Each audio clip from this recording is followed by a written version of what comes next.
So, Jashaun, thank you for having this conversation with me. I really appreciate it. Yeah, man, it's an honor to be here, of course. Cool. So let's start. We'll start with how many. Well, you look young. How old are you, and how many kids do you have? I'm 41 and I have 11-year-old twins.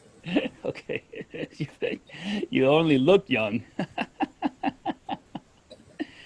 Um, Twins. Girls or boys? I have one of each, brother. Oh, okay.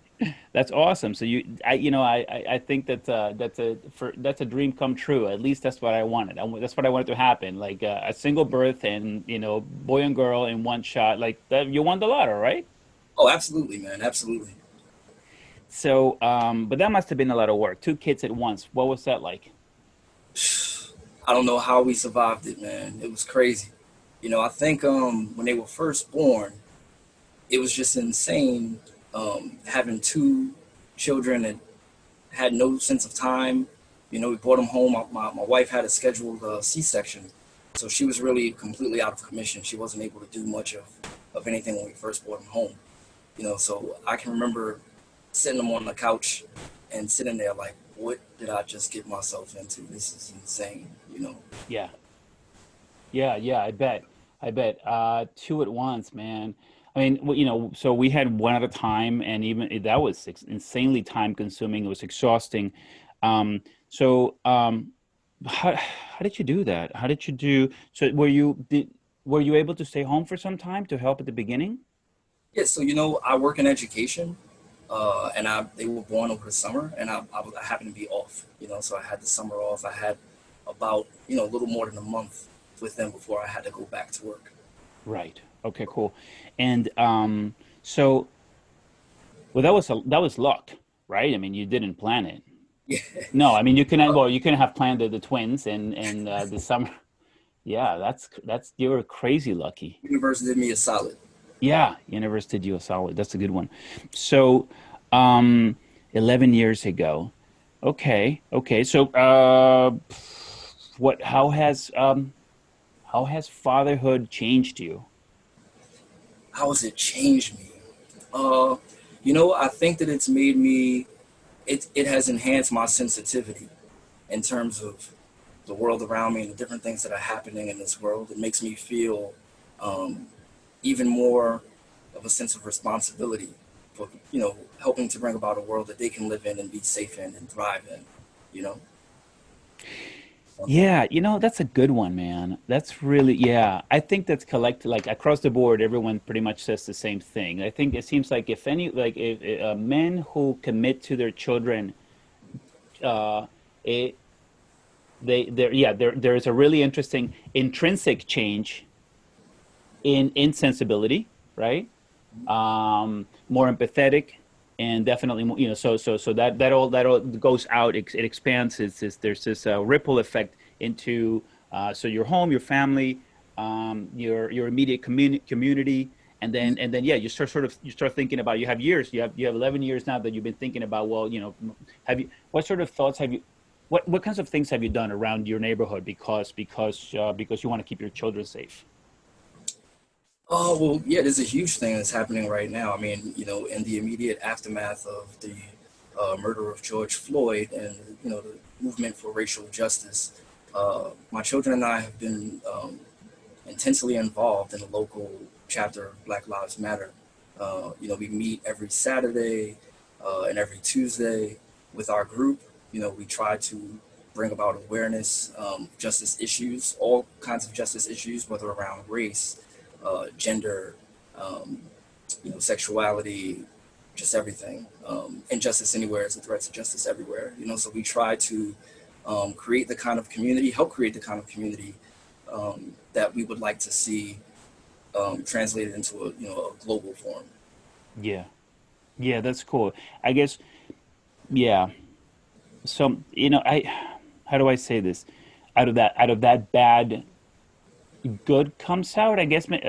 Does that? I mean, is it necessary that we have bad things like that happen, or maybe it is what it is, right? And You mean is it necessary?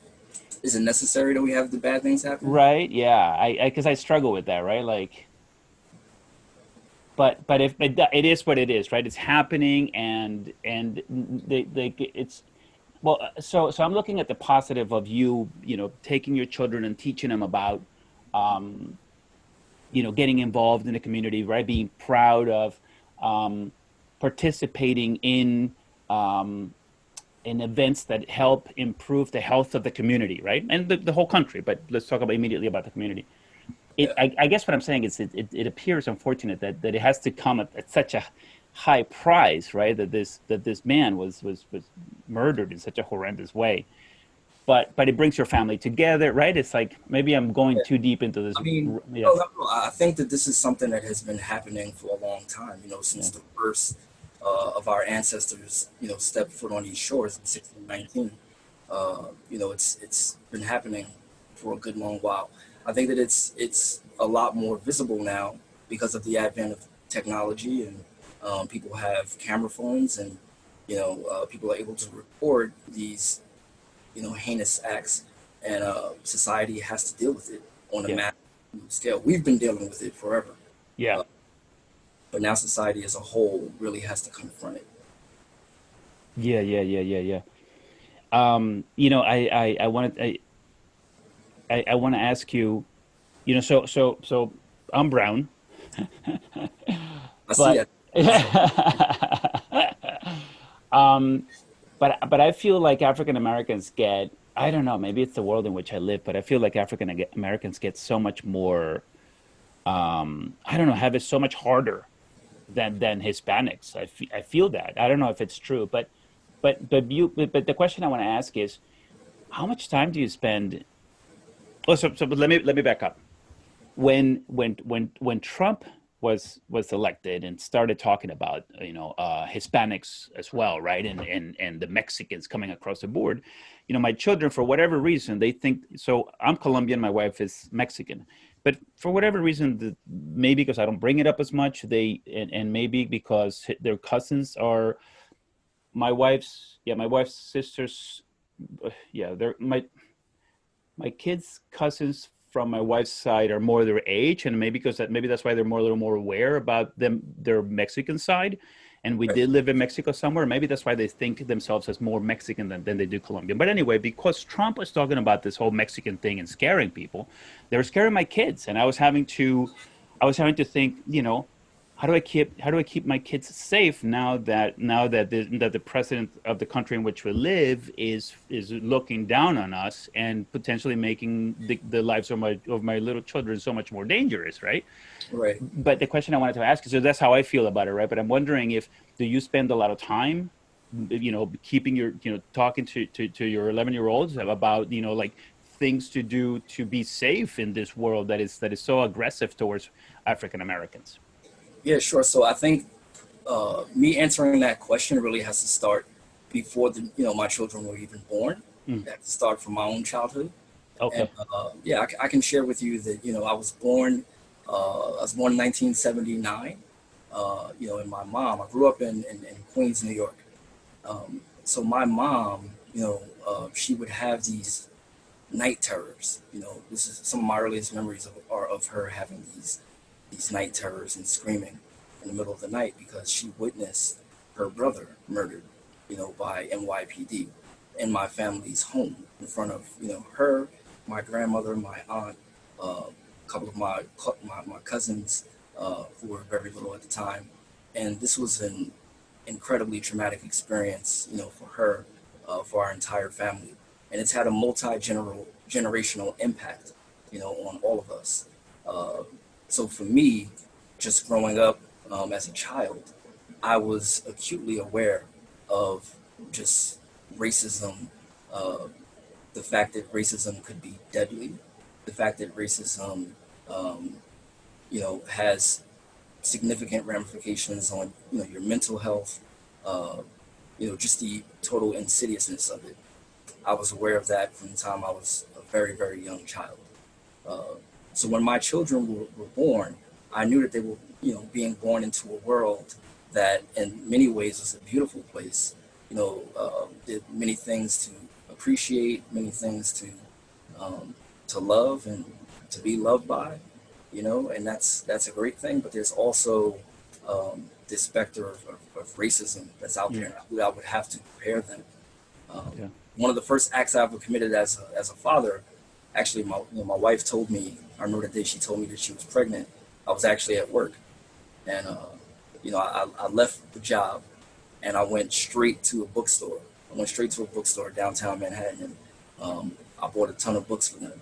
You know, just to not only develop, thinking of developing their skills in terms of, their reading ability and everything like that, but also thinking of exposing them to things that they would need, for their survival as children of color in the society. Really? Yeah. Wow. Yeah. I that's I mean that's hard, man. I mean it's sad, right? That Yeah. you have to To, think to, about. I mean, to be clear too. Sorry to interrupt you. To be clear, it's not all doom and gloom. So some of it certainly was just about making sure that they're aware that black is beautiful. Making Right. sure that they're aware that at some point they may be perceived as a threat. They will be perceived as a threat, and how do they handle themselves in that situation? But a lot of it is also about the history of jazz, the history of hip hop, the history of struggle and overcoming, and that's a beautiful thing. Yeah. You're talking about also, I'm wondering, and correct me wherever I'm wrong, all right? And jump in and explain to me how I may not be thinking of this correctly, because Sure. as I talk to you, I realize, I mean, I don't know enough about it, right? I don't know I don't know anywhere near enough about the black struggle. I just don't. So, Yeah. but yeah, it's interesting that you mentioned. You made me think of a history that isn't taught in schools. Right. Right? It sounded like you're Correct. you're Correct. teaching him about a history that doesn't exist in schools. So, Hmm. which is it must be, it's like such a big part of the problem, right? Sure. That after blacks and Hispanics, right, are struggling with, is we're growing up in a white world with books that are completely void of uh, our representation, right? So yeah, I mean, history, or our understanding of history, is the lens through which we see the present, Right. and thereby, the means through which we create collectively a collective future. So if you have no understanding of history, or you have your understanding of history is limited, or there's a lot of things that are misrepresented or omitted, then you really are not equipped, to deal in any proper way with the present that you're living in. Yeah. So very, very important. Yeah. Yeah. And Yeah. to If have, you haven't seen it, mhm, if you haven't been exposed to it, it must not exist. Why wouldn't it exist? Right? Otherwise, right, it's like no. Yeah. it's not even in your consciousness. No, it's not When, right. and part of that is what Yeah. privilege is, Yeah. Yeah. Yeah. uh, when you don't know that something exists, and you don't have to deal with or grapple with those realities. You can operate as though you know these things aren't there. Yeah. Oppressive forces, what have you. You can operate as though they don't exist. Share with me what a couple of things that you do to keep your 11-year-old safe. Is like, I don't know if I have any, but what you share. I would imagine that do you sit with them and say, be careful of this situation, be careful of that situation. Anything that you can share with us? Sure. I mean, the most important thing is maintaining our relationship.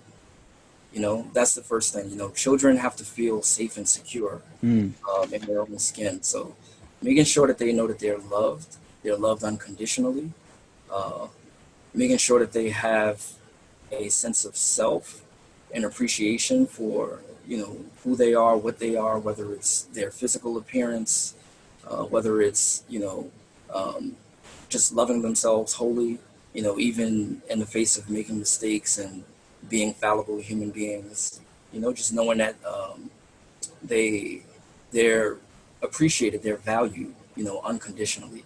I think that that's the first thing, and we have a healthy attachment to one another, because as they encounter different situations in the world, you know, particularly as children, when when they're defenseless. As they get older, they're able to take care of themselves. But as children, they need to know that they can trust that you'll be present for them, and that more than anything helps them to feel safe. So you're describing something that really all fathers should be doing, but are you saying that you're doing it from also you're also thinking as a way of keeping them safe outside your house? No. Right. So what I'm talking about is, yeah, physical safety, emotional safety, spiritual safety, just looking at the holistic child. Mm. Okay. All right. Yeah. So okay, but are you not looking at through a black lens, or you're saying, hey, this is what all colors need to be doing? Well, I look at everything through a black lens as a black man. That's a good point. No, but I was thinking Yeah. about safety. I guess I was thinking of, but if you look, if Yeah. you're not thinking, Well, if you're not doing anything in particular, anything different so, than I am to keep them safe, then that's fair, it's fair enough. yeah. No, but I mean specific to their race, their blackness. Uh, we do have conversations around the fact that uh, you know blackness in this country, it's an unfortunate reality, Mm, but it has been equated with negativity, with danger, with just being bad, being vile. And that's just, a fact of racism. That's a product of racism that we all have to deal with. And I do teach my children about that. I do teach them about the fact that, there'll come a time when they'll be perceived as a threat, mm, right. or they will be perceived to be doing something wrong, although they may not be.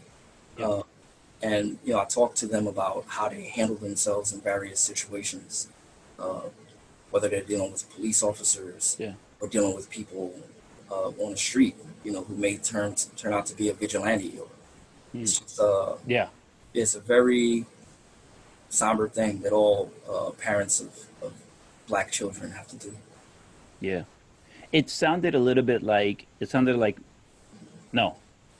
I think you're saying, well, it seems that being a black parent is a lot harder than being, uh, I don't know about white people because I'm not white, but certainly it sounds harder than it is to be a brown parent, at least from my from my personal experience. Right? I mean, I'm sure there's a lot of Hispanics out there Certainly, who are yeah. yeah, certainly there are things that we have to deal with as black folk that white people and the privilege of being white don't have to deal with. And their privilege comes in many forms. I mean, I myself as a cisgendered heterosexual American citizen, um, there are layers of privilege that I have that other Mm, people don't have to necessarily deal with. yeah. um, you know and I think that parents who come from backgrounds that I don't come from, that I don't identify as, I may have it easier than them in Right, those right, right. respects. Yeah. So where race is concerned, I definitely would say that in the racist, I mean, it is the society that we live in, racism is prevalent. And to that extent, if you're raising a child that's part of the privileged group, you have it easier. Yeah. Yeah, yeah, yeah, yeah, yeah. Yeah, no, I remember, man, when Trump started talking about the Mexicans, I got scared, and I like scared like I had not expected to be in a situation where I had to talk to my kids and like explain to them, you know, that they were, like yeah, they were dark skinned, but they were not just Mexicans, that they were Mexican and Colombian mix, and that, I don't know, man. I just it for it, and regard in like in the town in which I live, it kind of blew over. It was a short period of time where I was like really nervous, like what's going to happen now that this guy is um you know being so toxic with his ideas and Right. ideals, and um it's and you can't be there for your kids 24/7. You can't be there for them all the time. So it's just so it was a scary moment for me. Yeah. You know, I mean, I had mixed feelings about all of that. I mean, there's the initial just visceral reaction of being angry to see one human being um, put out these dangerous ideas about other human beings that way. Those ideas, have ramifications for real people. You know, they're not innocuous. You put out racist ideas, and you say what he said. I believe was, Mexico sends us their worst Yeah, yeah, yeah. Rapists rapists, and murder. murderers, and Yeah, so. And that has a very real impact yeah, when on human beings who are here as part of our collective community, contributing in a real way, yeah, and for him to do that, for him to use his platform, I mean, it wasn't surprising. This is the same man who uh, took out an ad in I believe it was the New York Times, to murder the Central Park Five, who were since, proven to be innocent. yeah, yeah, Right. So I mean, his racism is not new, but the fact that he would, use his privileged position to further those racist ideas was just deeply upsetting. At the yeah, same time, I think that with Trump, he shines a light on racism that, you know, has been prevalent for a very long time. And I think that with the presidency of Barack Obama, we had a lot of discussion around this whole idea of post-racialism, which was complete, BS. mm, It's never been, this has never been a post-racial society. right, right. And I think that to some extent, Trump shining a light on that kind of woke people up in the way that they needed to be, woken up. Yeah, yeah. I got to be honest with you, man. I have been aware. I mean, I don't have a lot of black friends. I mean, I just don't. I don't know why. Maybe I just don't have a lot of friends. Period. But I do feel for, I have for years felt for parents that are, that are having to deal with, with keeping their children safe. I mean, it's Mhm. and for a child, it's just so traumatic to go through a situation like a racial situation because they just don't know what to do with themselves. They don't know how to defend themselves, and it's such a traumatic event, like any situation where they are targeted because they're not white or because of the color of the skin, right? Yeah, And I mean, I struggle with that myself, right? Because my kids are brown, so who knows, right? Maybe I don't know. I don't know that I'm hearing in you what I feel. I feel like this need to always be talking to my kids about safety, like being safe in one way or another. Like don't do this in this situation, do that in that situation. Like I they don't see in color yet, so. Mhm. yeah. I mean, I think that part of what needs to happen is that we need to have, certainly we need to have these conversations in our homes with our children. People of all races need to have these conversations. I think that, as I told you, the kinds of conversations that I have with my children is as a black man, and my wife is Dominican, so we as a multicultural family, we have discussions around what it means to be Dominican, what it means to be Latinx, and also what it means to be African American. Yeah. But then I think that white families, uh, Latinx families, Asian families, all need to be having discussions around race because Mm. it has been such a prevalent issue in this country since the inception of this country. It's been a prevalent issue, so it's something that we all have to honestly and openly grapple with Yeah. family level, but then also at the societal level. Yeah. You know, Yeah. it needs to be happening in schools as well.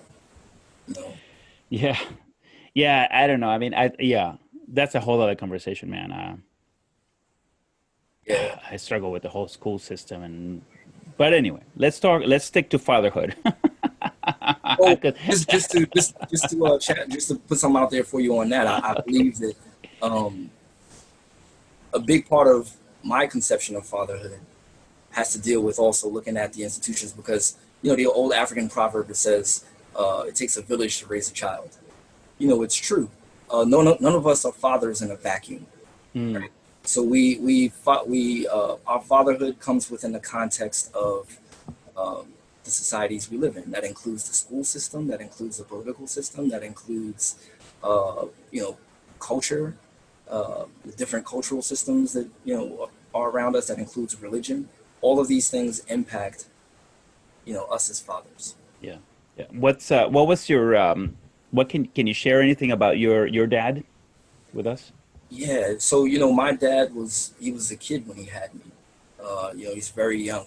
Uh, you know, Can, so when can you he share the age or you don't feel has, comfortable? You don't have to. You don't have yeah, to. yeah. Well, he was 19, 20, Oh, that's yeah, yeah, just out of high school. You know, my oh, okay, mom was okay. still in high school. They're separated by like 2 or 3 years. Okay. So when my dad, you know, had me as a young man, uh, he really wasn't able to be, you know, what I needed, you know, as a father. So he wasn't very much present throughout my childhood. I always knew where he was. I saw him frequently, but I didn't have the kind of relationship with him that I have with my children now. You know, Mm, we didn't live in the same place, and so you know, as an adult, we have a much closer relationship, and he's much closer, you know, with his grandchildren, my children. yeah. Yeah. I guess it's just I mean it's cool that he's present now, right? I mean, he couldn't do it before, and I can understand why he couldn't. I mean, look, at 19 or 20, I was I would have never been I wouldn't have been ready. I don't know what a mess I would have been. I mean, even in my I was 33 when my first child was born, and even then I was like I have now, decades later, feel plenty of regret of dumb things that I did because I just didn't know any better, Yeah. from being just immature.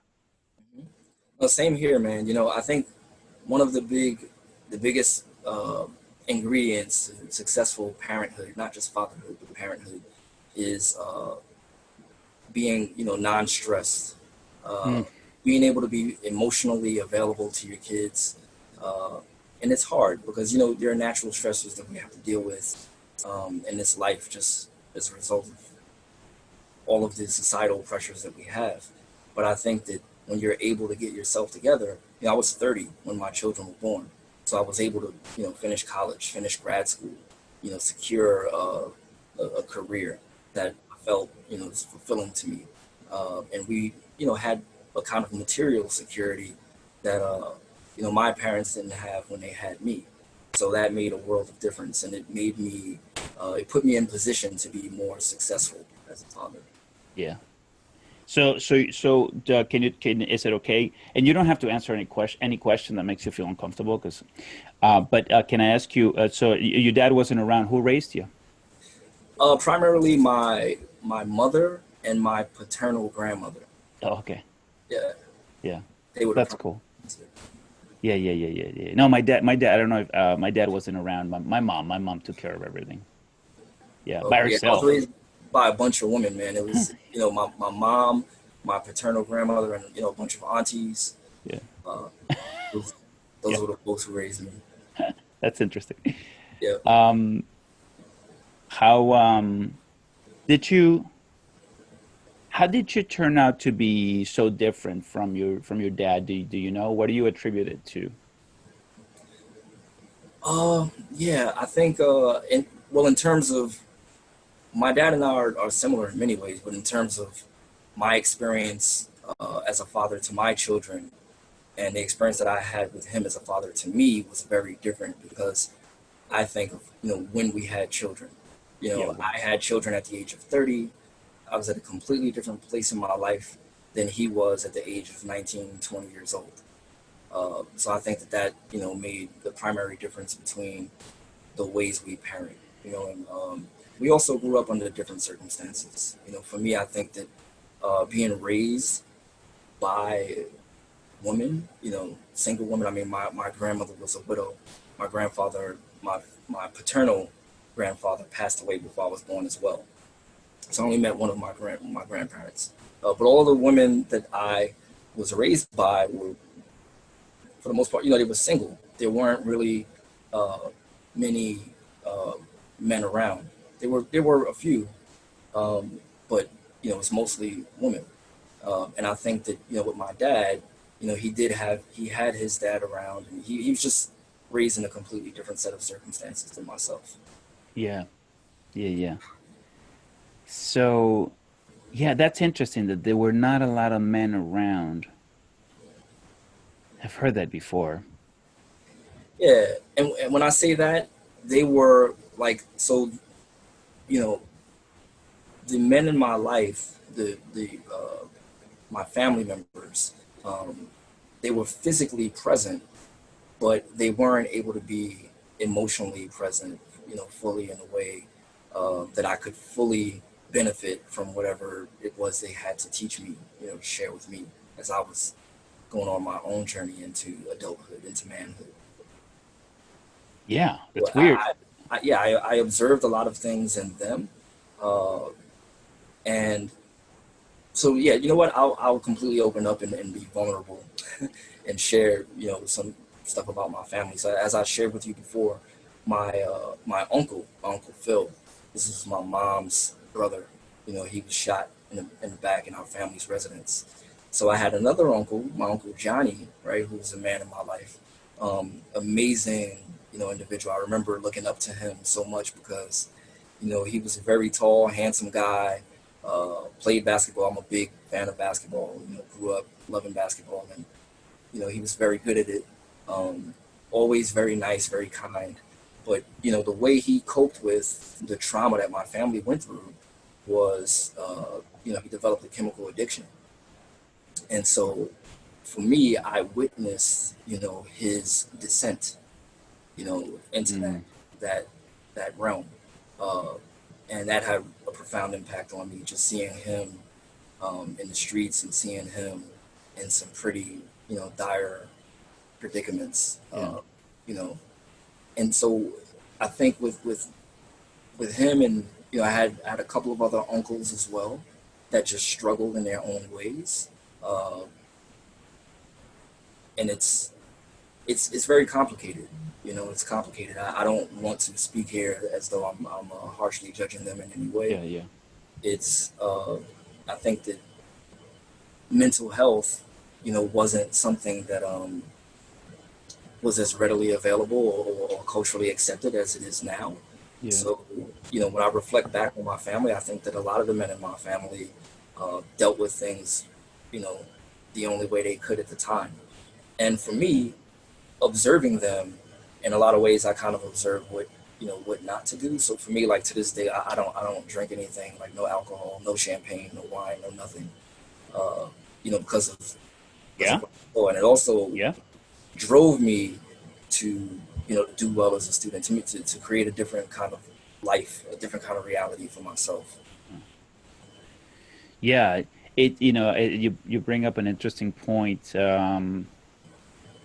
Who in your family went to therapy to deal with the trauma of your uncle being shot in the house? Anyone? I think in later years, Later. some of my family members did, but up until the time, during my childhood, I don't believe that any of my family members, Yeah. had Yeah. dressed in any meaningful way. You And know, that's so sad. I mean, because I mean we've known for decades that talking about these about trauma is hugely important, but so much of our society is still unaware of it. They're still stigmatized as, you got to be crazy to go to talk to those guys, right? It's like yeah, a big and part people. of yeah, a big part of my parenting style actually is trying to provide a lot of psychoeducation for my children, so that they have an awareness not only of you know their their their physical reality, but then also their emotional realities and the different things that they have to deal with, uh, Right. mental health, spiritual health, and and hygiene, in that sense. We teach our kids physical hygiene, but they also need to know mental hygiene as well. Mm.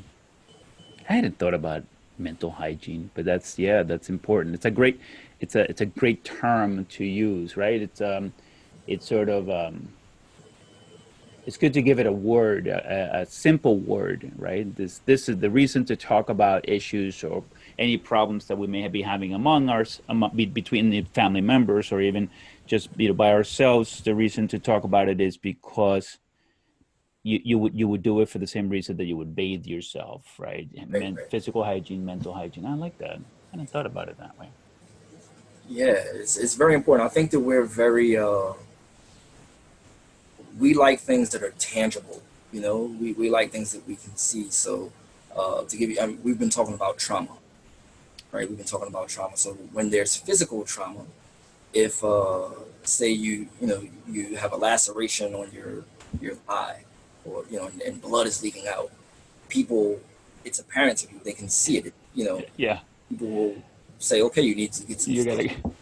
You need to get some attention, some medical Yeah, attention, and everyone understands that. You know, and it happens. I think internally for the person who is able to visibly see the wound, see the blood leaking out, and also for the people around them, they see.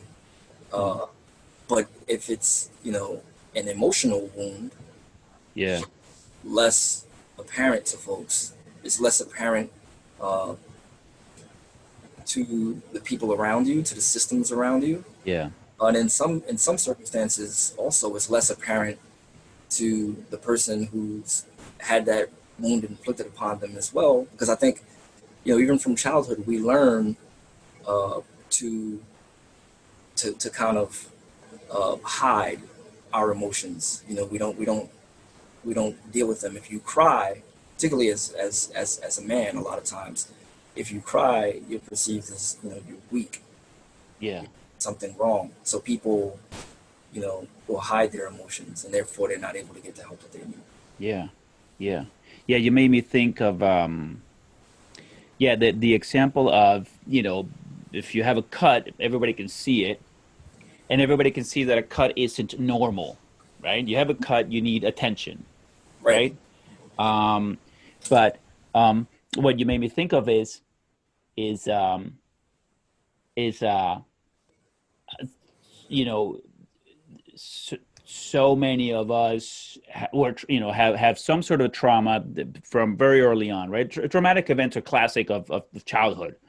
But the crazy thing is you can have a as a psychological cut that, from early on, that manifests itself like as in the physical bleeding in a behavioral way, right? So, but you have been living it for so long without getting medical attention for it, that now people look at it, maybe decades later, and say, no, he's like that, right? As a personality trait, and it's like, no, no, no, no.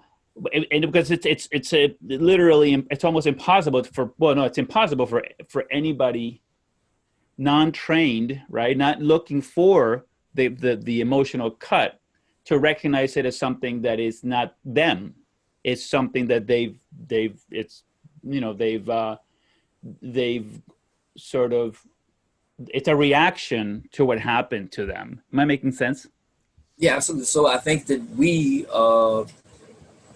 implicitly and explicitly, you know, we have expectations on people around us. We place our own understanding of them, you know, onto people, the people around us. So, for instance, you know, let's go with this cut analogy. Let's change it into like a break instead, right? Like if I'm walking around with crutches Yeah. and I have a broken leg, no one's going to ask me to run up a flight of steps, That's a good because one. it's Yeah. understood that, you know, Yeah. I won't Yeah. be able to do that. Yeah.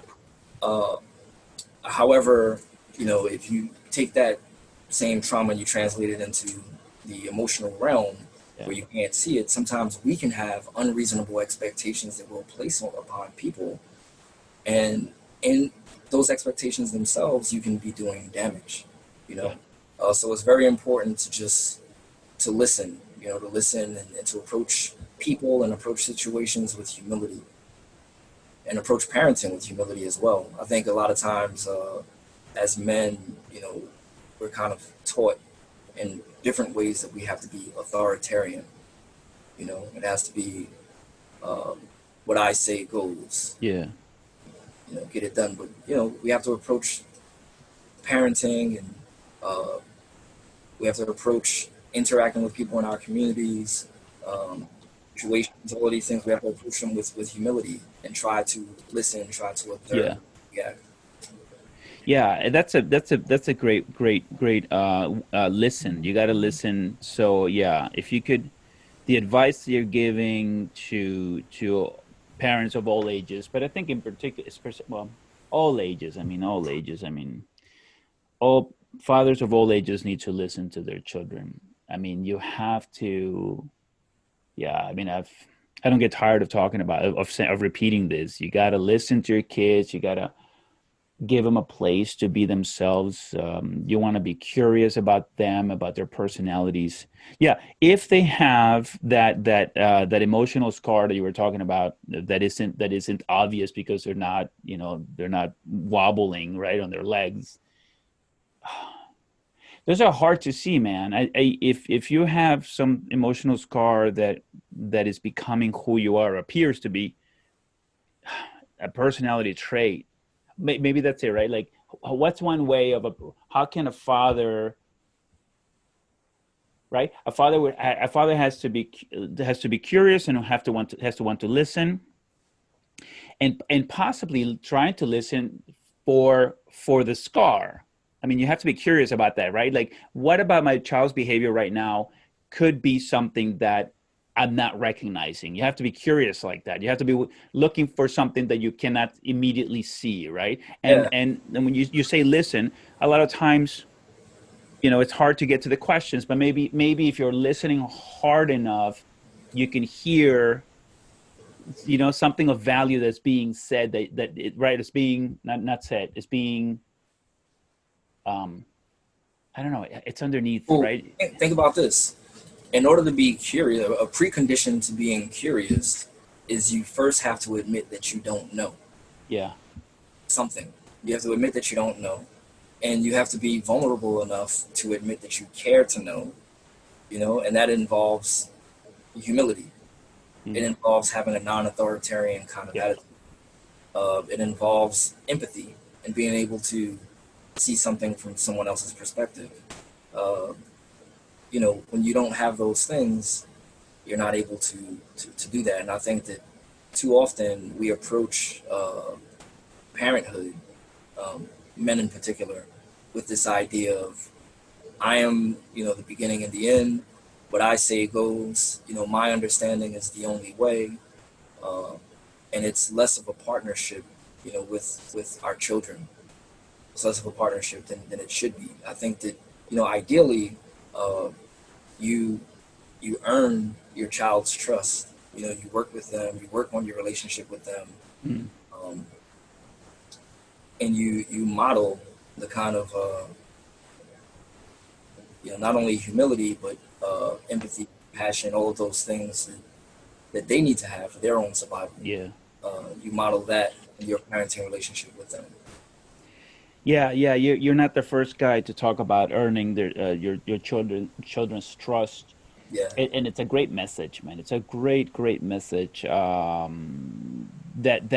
we, the leaders, we go to work, we pay the bills, we do everything, whatever around the house that we have to do. Um, and what are you saying? That I still have to earn their trust? You know, it's like, and I think, right? But yeah, yeah, pretty much. If you want to be a good dad, you got to do everything you got to do, and also, work on your relationship with however many children you have, and attempt to earn each one of their trust. that's right. Yeah, Yeah.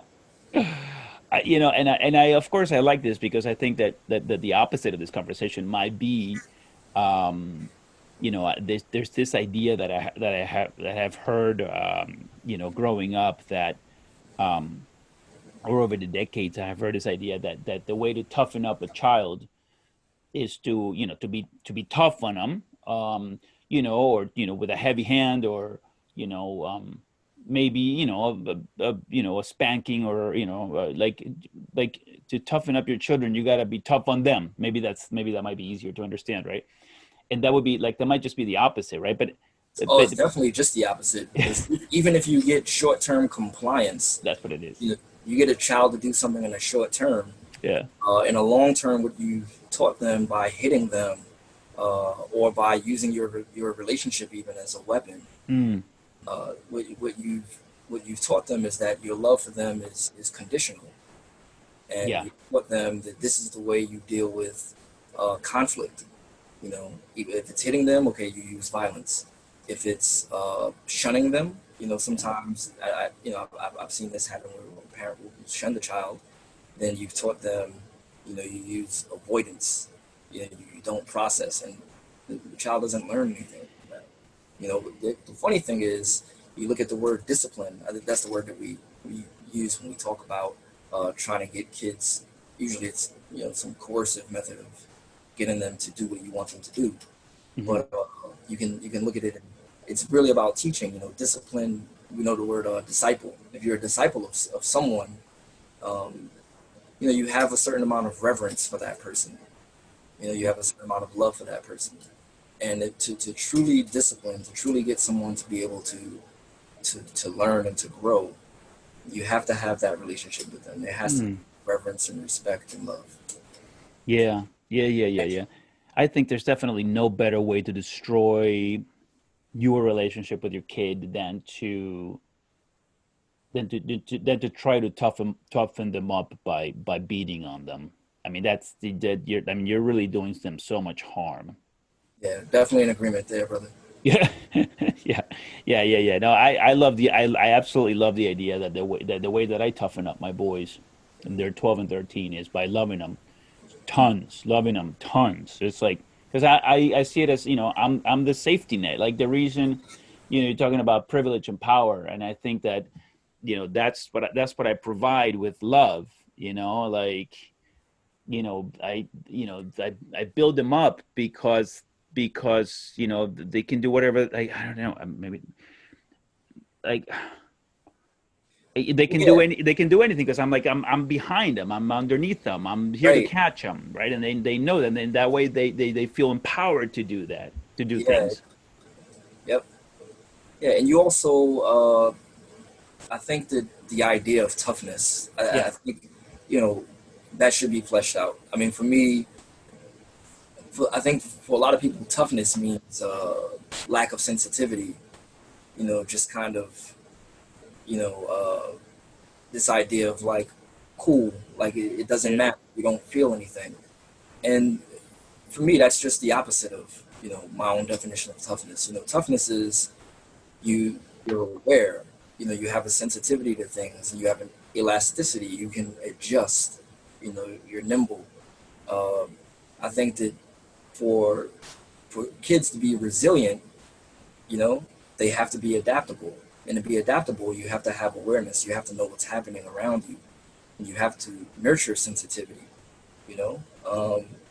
And so I think that when you when you do harm, whether it's physical harm or emotional harm, and trying to teach a child, what you do is um, you really have them withdraw because in order to protect themselves, any organism to protect itself from harm, you withdraw.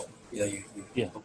You block whatever um, is being heaped upon you. And that's the opposite of what you want. When you're trying to teach someone, you want them to open up, to be receptive to what it is you're trying to help them learn, grow. Yeah, there's a rigidity to toughness, in when tough, yeah, when tough is, what is it, when tough is, or you, so love, flexibility, um yeah, how does this look? S- uh the problem with being tough, well, I mean, I think it's such a mistake to try to be tough with your children, because children are not, they want love.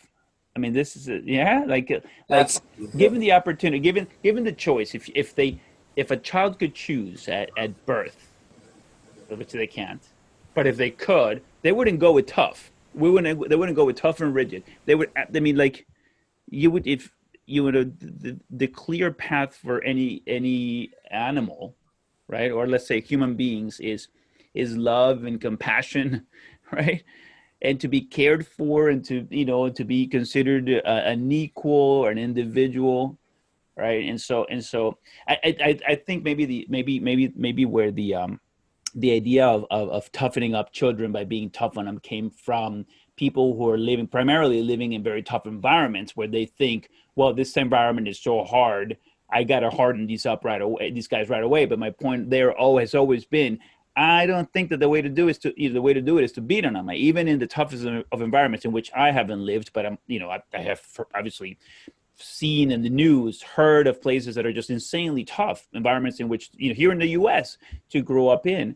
I still think that the answer to toughening children up in those environments is for a dad to just like to be the most loving human being that they possibly can be. Yeah, absolutely, man. I couldn't agree with you more. I think it's important with all of these words as we impart them to our children to clearly define them. Yeah. To be very, very intentional and very specific about what we mean. When we say tough. Yeah. And I think that if we're doing that, uh, then we can impart to them the things that we actually want them to have, so that they can grow up to be healthy, well adapted human beings. Yeah. I seem to hear a lot of toughen up, or you know I mean, of course, there's the classic, boys don't cry, but there's a lot of I think you should be able to say, okay, you need to toughen up, but that doesn't. But maybe, like you said, describe what do you mean by tough? I mean, do you mean tough and still be able to be emotional and feel? I guess, right? You could tell your child to be tough, but that doesn't mean that you're not empathetic, right? You Mhm. know, Yeah, I mean, so it's all situational. It all yeah, depends on yeah, yeah, the situation. yeah. Um, so 11. What do you think? 11 years in, times two. Oh man, the way I describe fatherhood is it's kind of to whom much is given, much is expected. That's the phrase that I can use to summarize things. Yeah, Uh, it's like the greatest gift ever, but it's also the most work ever. It's I've never had to put in as much work to anything. I've never been as wholly committed of my entire being to anything, um, as with being a parent. I mean, it's what it requires. yeah. How much do you think about the way that you treat your wife Um, as a dad? oh, very, very, very Yeah, much. I yeah, think that children, whether we realize it or not, we are always constantly modeling for them. So they model all of our relationships. My relationship between my wife and I, other family members, the way we deal with conflict, the way we negotiate, different situations, whether it's what we want to have for dinner, or where we want to go on vacation, or whatever the case is. Every little thing, they're observing and they're watching. And then also beyond that, um, you know, providing them with a happy environment to live in. So, earlier we were talking about the societal level, and trying to create a world for them in which they can be happy and thrive. But then also in the home, it's important that children feel safe and secure and happy in their home. So that's something that I'm very intentional about. yeah, yeah. How do you? I mean, you have a boy and a girl. How? I mean, you must be aware all the time of are, of certain differences, right? And parenting between one or the other. Yeah, I mean, I think that there are differences just in the sense that they're human beings first and foremost, so they're going to be different in that way. And then I think that society, tends to place, these ideas around gender, Yeah, onto us, onto human beings, and as a result of that, uh, yeah, I will have to adjust my parenting. But I don't think that there's an inherent difference necessarily between, you know, the sexes or the genders. A lot of people say, men are like this, or boys are like this, and girls are like that. And I try to stay away from that. Yeah.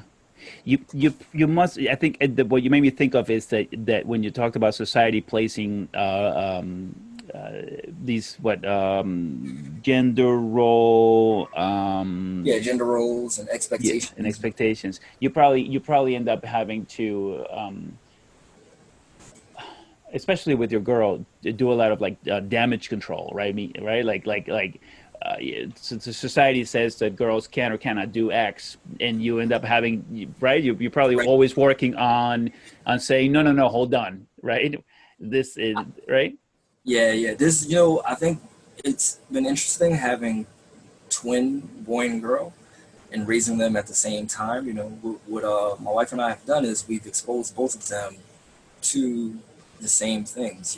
Like they both play sports, they both do the arts, they both have the same responsibilities in the house. They help with cooking, help with cleaning, help with you know everything. So there are things that would maybe traditionally be considered uh, the role of a man, the role of a male boy, and there are things that are traditionally considered a woman's role.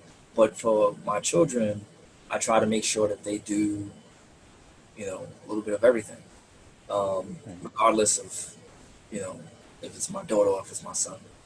Yeah. Yeah, no, I'm gonna come up with some good questions for that because from my point of view, I think it's a lot easier because it's just two boys, and all I got to do is like, I don't know, like think of think through, like see them through my being a boy and a man lens, like it's. But like in your case, it's like you got your boy, but at the same time, at the same age, you have like someone that's in society considered very, very different, right? So you're having to I would imagine it's additional stuff to juggle.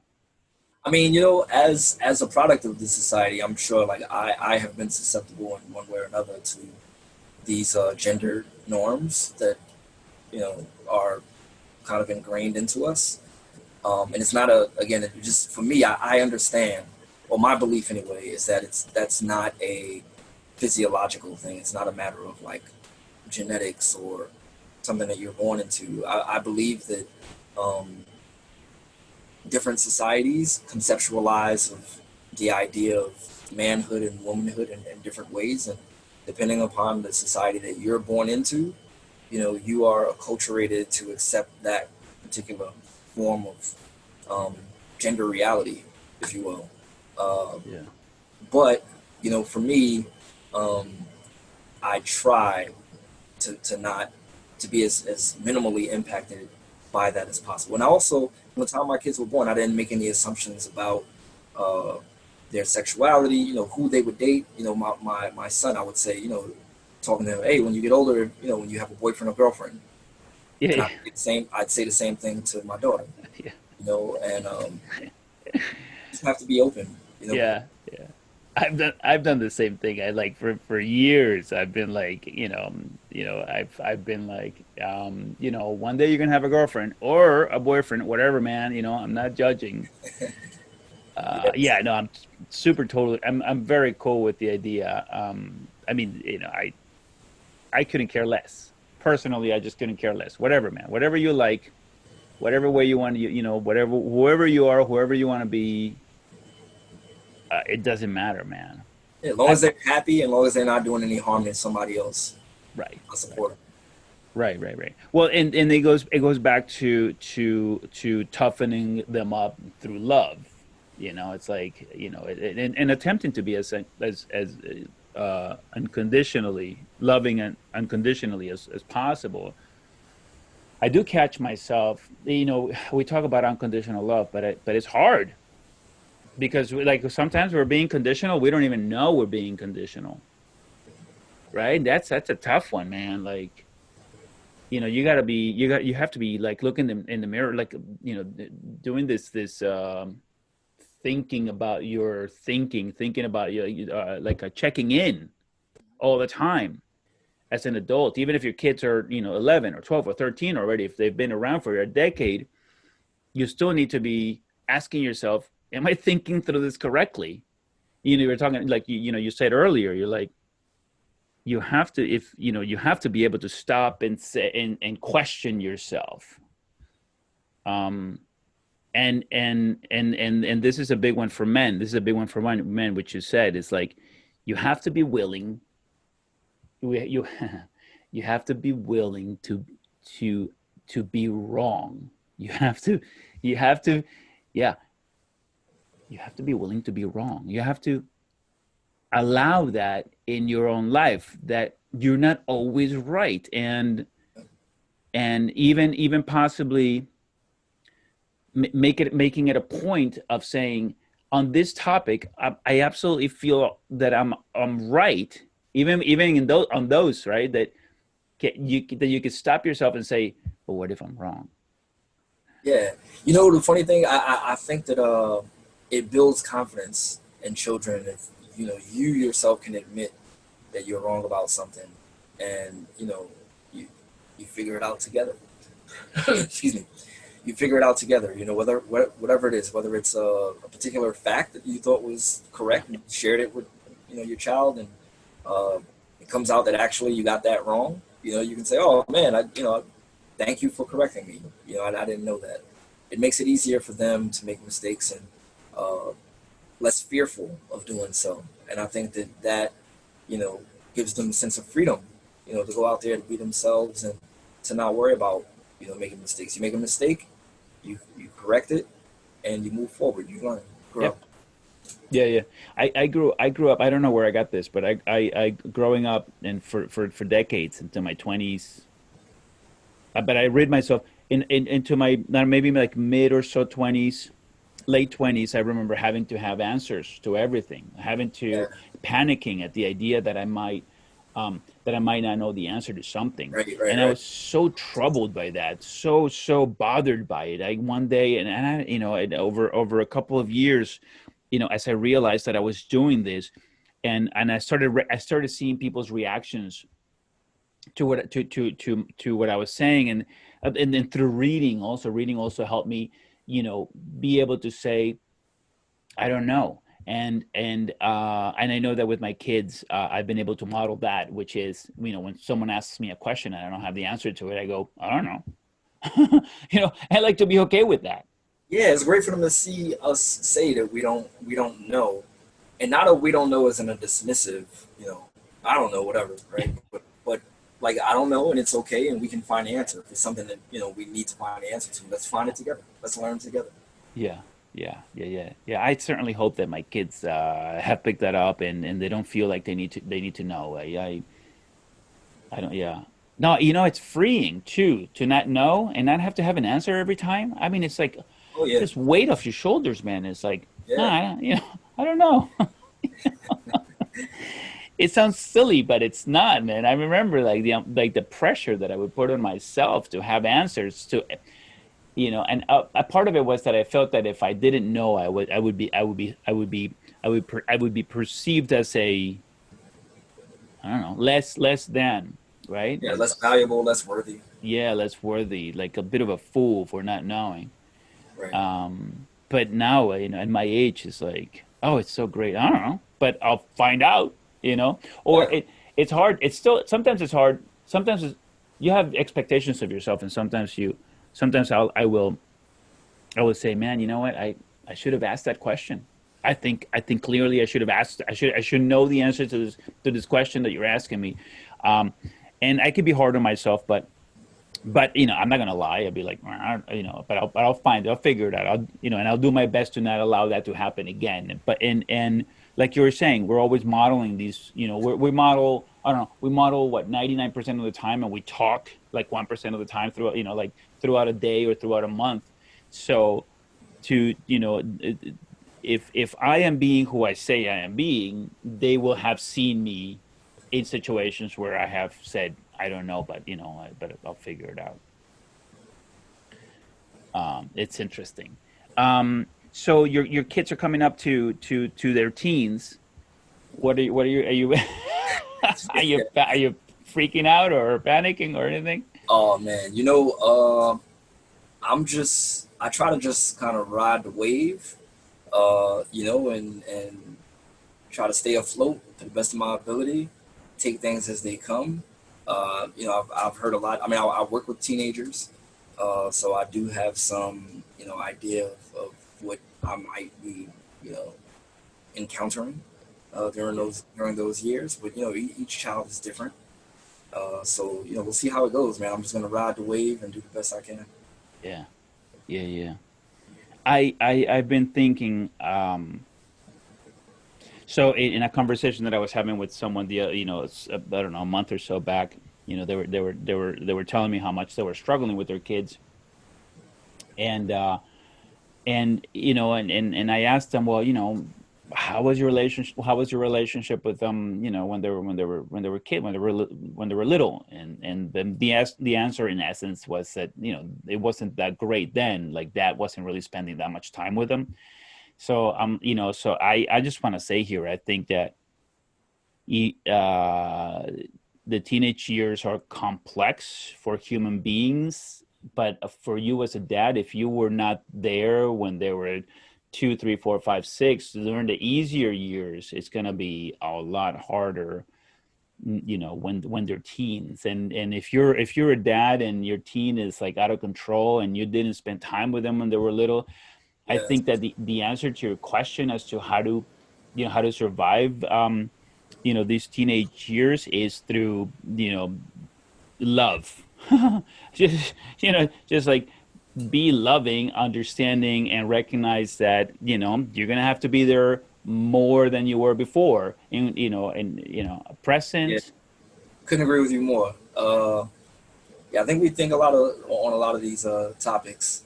You know, for me, as I said earlier, relationship is really the the basis, through which uh, you parent effectively. You have to just maintain that relationship, and that's what I hope to do with my children. I've been there with them, from day one when they were infants. Actually, I don't think I've gone. I can count on my fingers, how many times I've spent a 24-hour period away from them. So um, try to be present for them, not only like in my just physically like in the house and I'm here, but also being present with them in a way that I'm, you know, emotionally available and just fully there, as Yeah, needed. And I'm hoping that that will pay, you know, good dividends as we approach these teenage years. yeah, yeah. Did you read to them bedtime stories? Yeah, man. Every night we read, we had one book, Goodnight Moon, that we read every single night as a ritual. Hmm. And What's then it what's it called? Goodnight Moon, Good Night Moon. Okay, Night Moon cool. is ritual. And then beyond that, we also, read other, other books. Like I told you, my first act as a father was to buy a ton of books. Yeah, So reading has been a big part. We still, to this day, we still do a lot of reading together. So we read our own books independently, but then we also read books together, as a family. yeah. Or, yeah.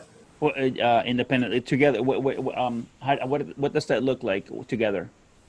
Yeah. So I'm home for the summers, and in these COVID times, I'm home all the time. Uh, so what we'll do is we'll sit down and we'll read the book aloud.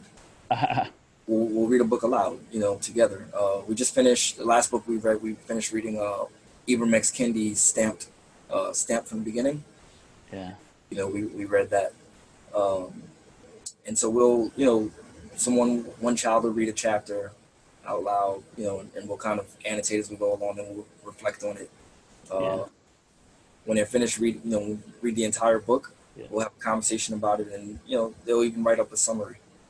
That's pretty cool, man. Yeah, Yeah, I never thought of doing that. Um, I read to them when they were little, right? Bedtime, I always read to them, and I like to read, so there's always books scattered throughout the house, depending, I have the old books. And one of my guys, the 13-year-old, like he it made it connected with him, so he now reads on his own, and the other one is more like, I don't know that I want to read. so so one turned out to be a reader, and the other one, maybe the other one will catch up later. I don't know. Yeah, time will tell. I mean, with the with my kids, they weren't allowed to have any electronic devices or none of that. All they had was books, from early on. Yeah, So we tried to instill in them just a natural love of learning and reading in particular. And we would give them books as gifts. yeah, So fortunately, like they've maintained that and they continue to love to read naturally. Um, yeah, and we have tons of books here. We're avid readers. yeah, yeah, yeah. Yeah, I got lucky that my wife, I mean, she's really good with them, about especially. So when school assigns the younger one, books to read, whether throughout the year or in the summertime, she'll read the book as well, so that she can help him, because he doesn't really like to read. Yeah, yeah, Um, but it's interesting. He doesn't like to read, but it's not because we didn't read to him. I mean, every night before bedtime, I read yeah, to him. yeah. Yeah, that's another thing too. These kids, they have their own personalities. You Yeah, know what I mean? Like they have their own temperaments and their own likes and dislikes. No matter what we do, um, yeah. they're gonna be themselves. Yeah, yeah, yeah, yeah.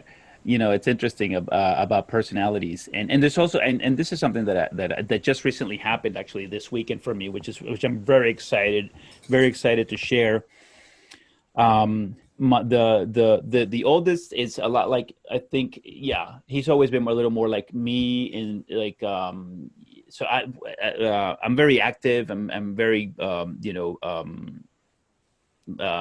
sports, I'm very agile, right? So when it comes to jumping, running, kicking, whatever, all sports, all that stuff, I'm good at. Like, I just, I get it.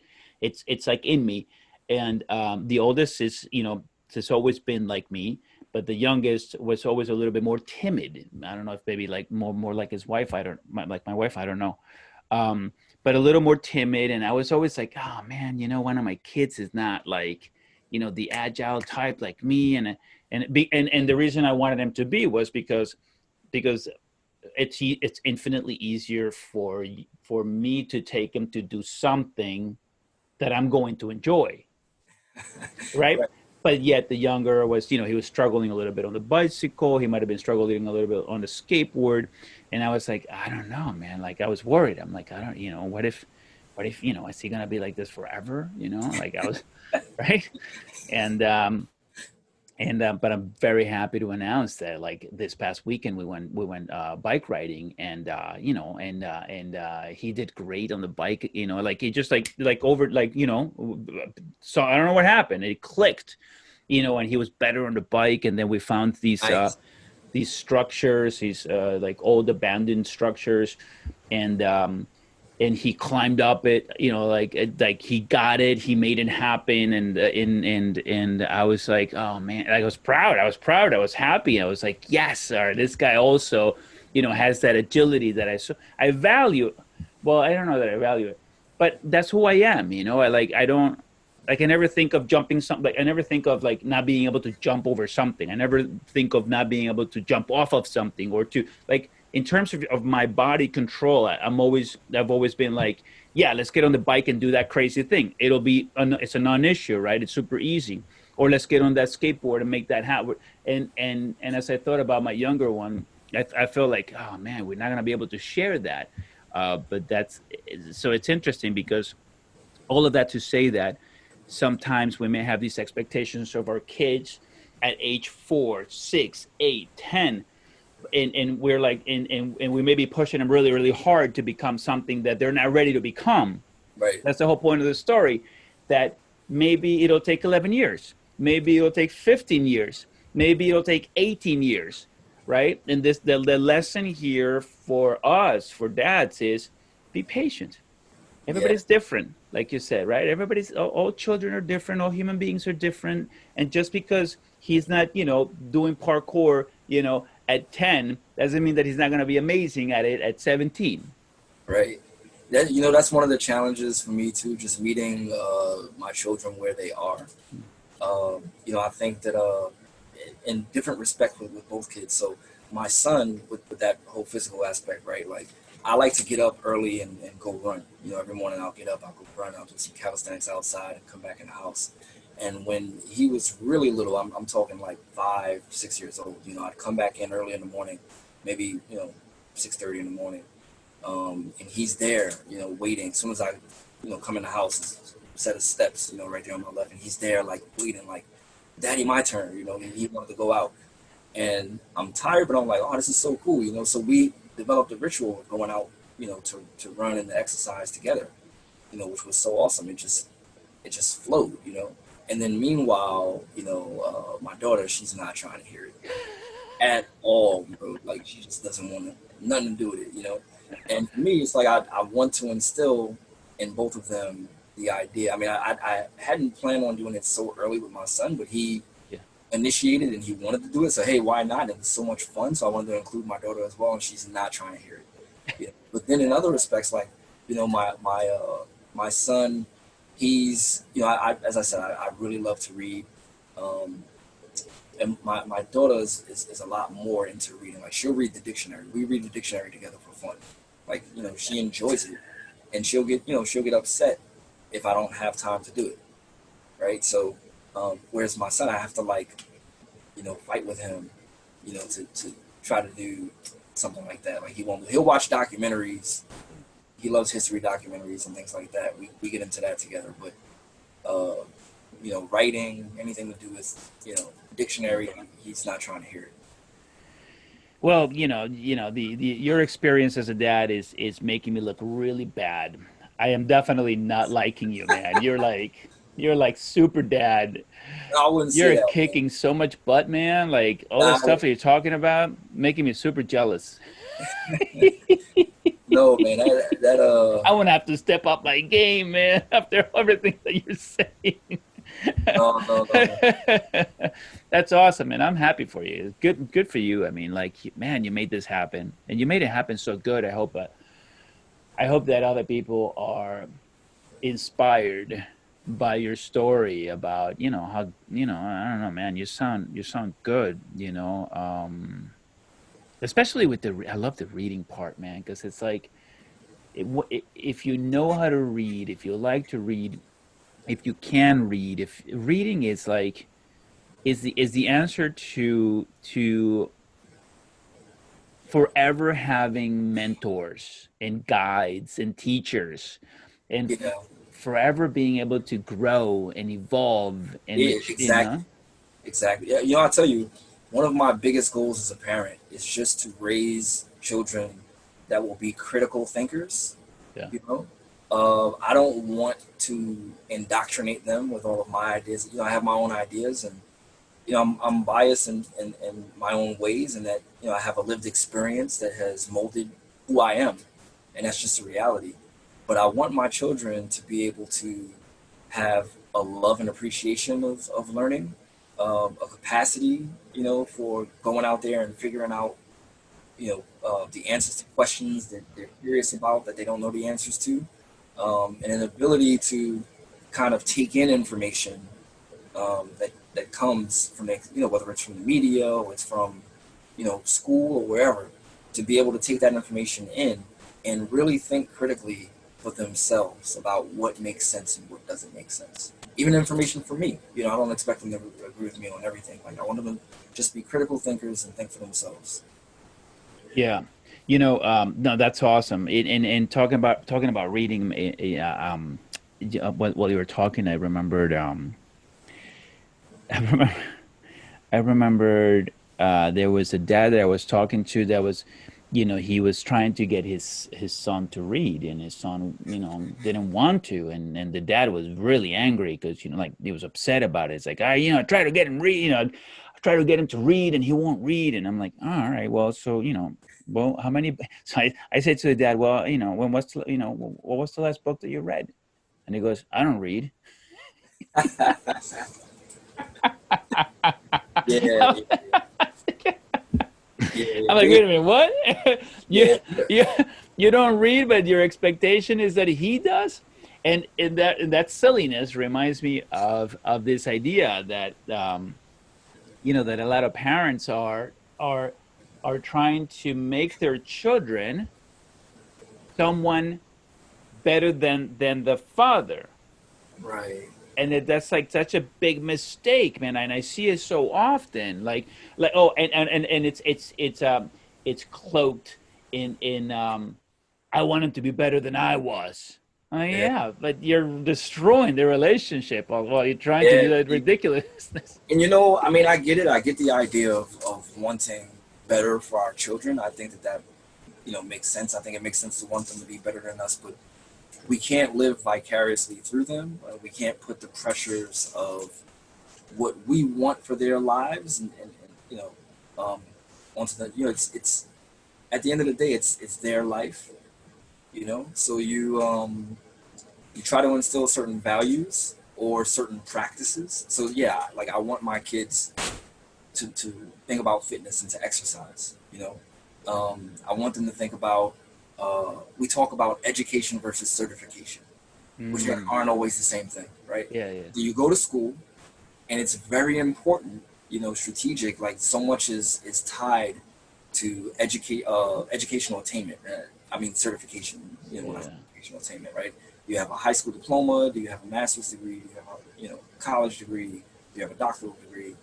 It's just I don't think it makes anyone a better or worse person. Whatever level of formal education they have, but there are all kinds of wellness indicators tied to educational attainment that it makes sense to pay attention to. But anyhow, with the kids, we talk about education versus certification, and where you have to go to school, you have to get good grades, which unfortunately doesn't always mean that you're truly being educated and that you're truly learning. Learning for your own wellness, yeah. learning to be uh, a a global citizen. You don't necessarily learn that in school, unfortunately. So, all that to say, um, I can't expect my children to do those things if I'm not modeling it, Yep. for them in an organic way, in a Yep. way that's not contrived, but in a way this is the life that I'm living, and you see it, and maybe you'll be interested in doing that as well. Yeah. Yeah. No, I think I think there's just way too many dads out there wanting their children to do things that dad never did, um, and putting too much pressure on it. And you know what? And here's the other thing is like, um, hey, you're never too old to modify your own behaviors so that you can model the behavior that you want to see in your child. And I think that is one of it's such a big mistake that a lot of, yeah. So I think a lot of people are these are prisoners to that idea that I'm too old to change. It's like, well, one, no, you're not. And two, if you think you're too old to change and you're trying to get your kid to read when you've never read and you continue to not want to read, like this is never gonna work. Yeah, I mean, hey, the absence of change is the definition of death. That's what death is. When you stop changing, when you stop growing in any way, like that's death. Uh, and then, I think that there is definitely, I think we can all be in some way susceptible to the whole idea of do as I say, not as I do. I know that like I have ideals, ideal wishes for my kids, things that I haven't been able to achieve or didn't achieve, maybe grades that I didn't get in high school. That I will share with them my experience and say, hey, this is what happened with me. I'd like you to do better than I did, if you can. Here's the tools to help you to do that. Uh, Yeah. and I think that makes sense on some level, provided that the relationship stays intact and they're becoming, whatever vision it is you have for them doesn't become like a condition for Mm. that relationship and that love. Yeah.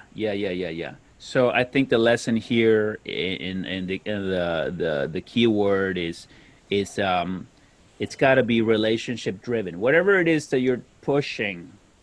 No, no, no, not driven, but no, the filter through which whatever you're pushing should be viewed through the filter of relationship.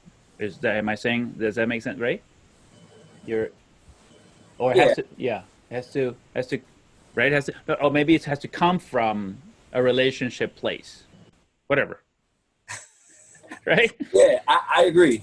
I mean, I think like relationship is the vehicle. At the end of the yeah day, yeah yeah which we arrive at the destination we want to get to, uh, as parents. On this journey in parenting.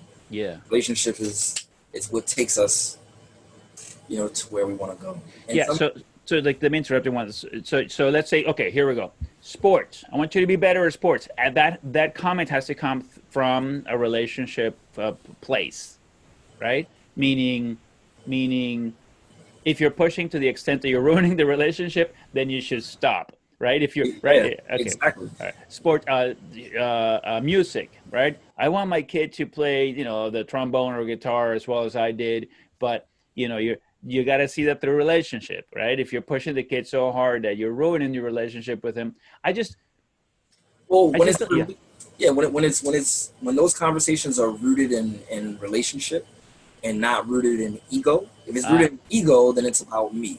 It's this is what I want. This yeah, is what I'm telling you to do. If it's rooted in relationship, then there's an exchange. There's listening involved, and you're listening to your yeah, child. You're saying, "Hey, I think that this would be great for you. I think you'd enjoy this. I think you'd like it," which doesn't have to be a bad thing.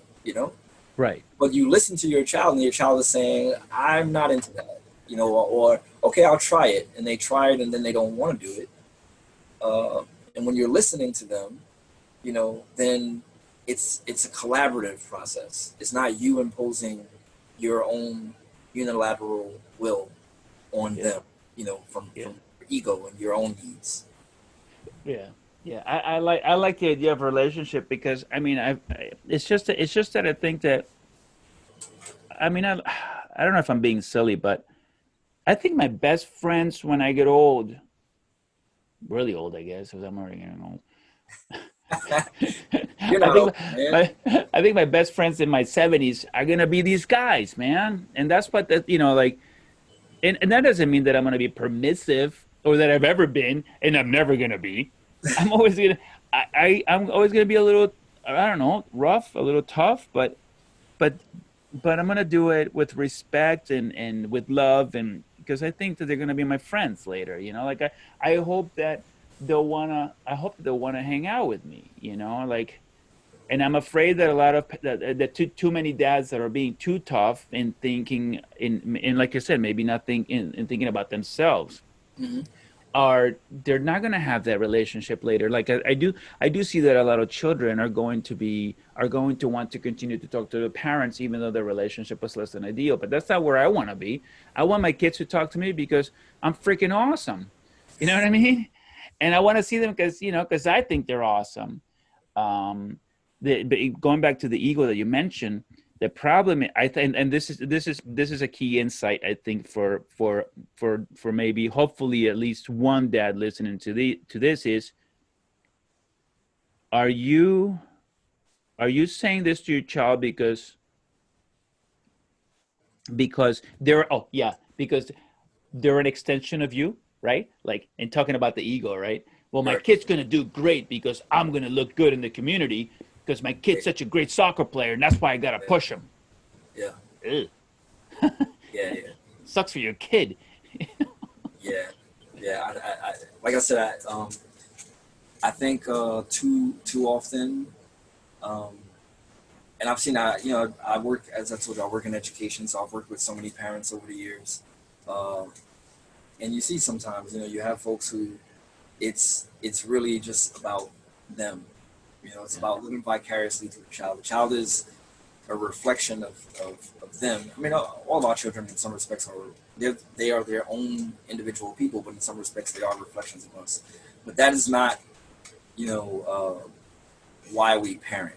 We yeah, don't parent for the purpose of the optics of the child's grades or the child's various activities or what they wear. It's we parent out of love. We parent because you bring this child into the world and you want what's best for them.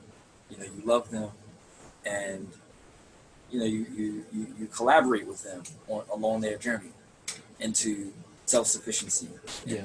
in adulthood. Yeah, yeah, self-sufficiency. Yeah, I think and this may be the last thing that I say about this ego and extension of myself. I think that I don't know. I'm gonna go out on a limb and say that if you say you made me look bad, then you may be then you may need you may need to rethink your approach. Right? If you're saying to your 10-year-old, 11, or even 15-year-old, you made me look bad, your relationship with that child may could use could improve substantially if you could change your approach, the lens through which you're seeing your child. I mean that might be a good like a good way to catch your approach not being ideal for the relationship and for the child. You made me look bad. Yeah, yeah, yeah. No, I agree. I think again, I think with these things in certain isolated instances, I think that if that's a theme to Mm, say,